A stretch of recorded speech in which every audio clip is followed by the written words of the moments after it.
Hello, আসসালামু আলাইকুম। Last ভিডিওতে বলতেছিলাম যে আমি এর মধ্যে বেশ কয়েকটা প্রফেসর শঙ্কুর কমিক্স পড়ে ফেলবো। যদিও এই কমিক্সগুলোর প্রায় সবগুলো আমার আগে পড়া, বাট আরেকবার পড়তে ভালো লাগতেছে। তো সেই দিন যেই কমিক্সটার কথা বলছিলাম সেটা ছিল প্রফেসর শঙ্কু ও ইউএফও। আর আজকে যেটার কথা বলবো সেটা হচ্ছে প্রফেসর শঙ্কুর কঙ্গ অভিযান।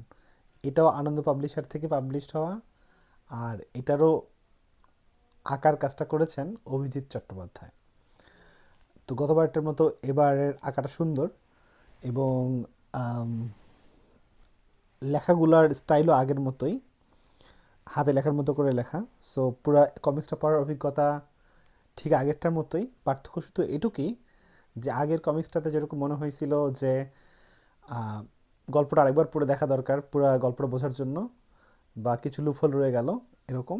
বাট এই কমিক্সটাতে সেই গ্যাপটা নাই, পুরো গল্পটা খুব সুন্দরভাবে বোঝা যাচ্ছে ছবির মাধ্যমে।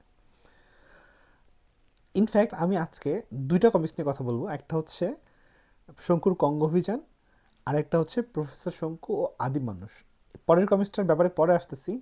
আবার কেন এই দুইটা কমিক্সের আলোচনা একসাথে করতেছি সেটাও একটু পরেই বলবো।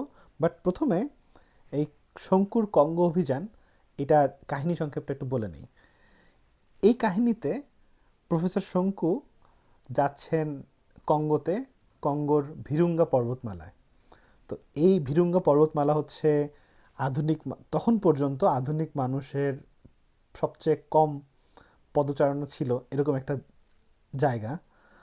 এখন সম্ভবত অনেক মানুষই ভিরুঙ্গা পর্বতমালায় যায়, বাট এই গল্প তো প্রায় 30 বছর আগের বা আরও বেশি।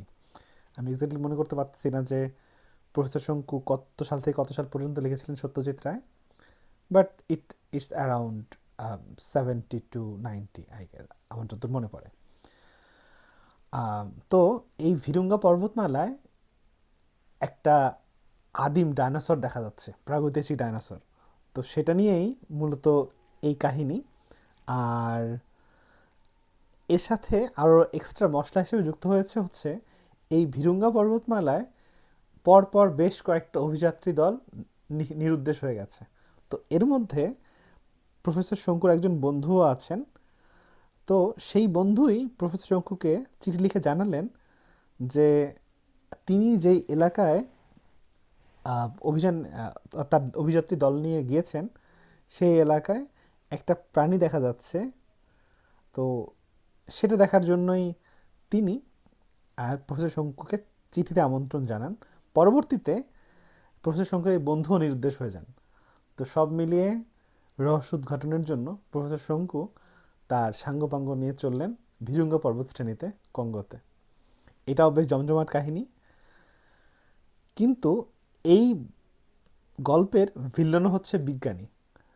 তো প্রফেসর শঙ্কুর অনেকগুলো কাহিনীর ব্যাপারটা এরকম যে প্রফেসর শঙ্কু আর একজন বা আর এক দল ভিলেন বিজ্ঞানীর সাথে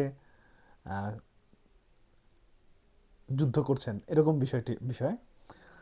তো এই গল্পটাও ঠিক সেরকম একটা গল্প। ঠিক একই রকম আরেকটা গল্প হচ্ছে গিয়ে প্রফেসর শঙ্কু ও আদিম মানুষ। এখানেও প্রফেসর শঙ্কু প্রফেসর শঙ্কুর প্রতিপক্ষ হচ্ছেন আরেকজন পাগল বৈজ্ঞানিক। সো যেসব কাহিনীতে প্রফেসর শঙ্কু এরকম পাগল বৈজ্ঞানিকদের মুখোমুখি হন সেগুলা আরেকটু বেশি ইন্টারেস্টিং লাগে, আরেকটু বেশি সাইফাই টাইপ লাগে, যেটা খুবই ভালো। এই দুটো কমিক্সই ছোট। ওই প্রফেসর শঙ্কুর কঙ্গ অভিযান ছিল হচ্ছে গিয়ে 40-42 পেজের মতো, বা একটু কম, 38 পেজ।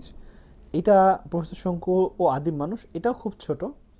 কিন্তু প্রফেসর শঙ্কু ও আদিম মানুষ, এই গল্পটার টুইস্টটা খুবই সুন্দর।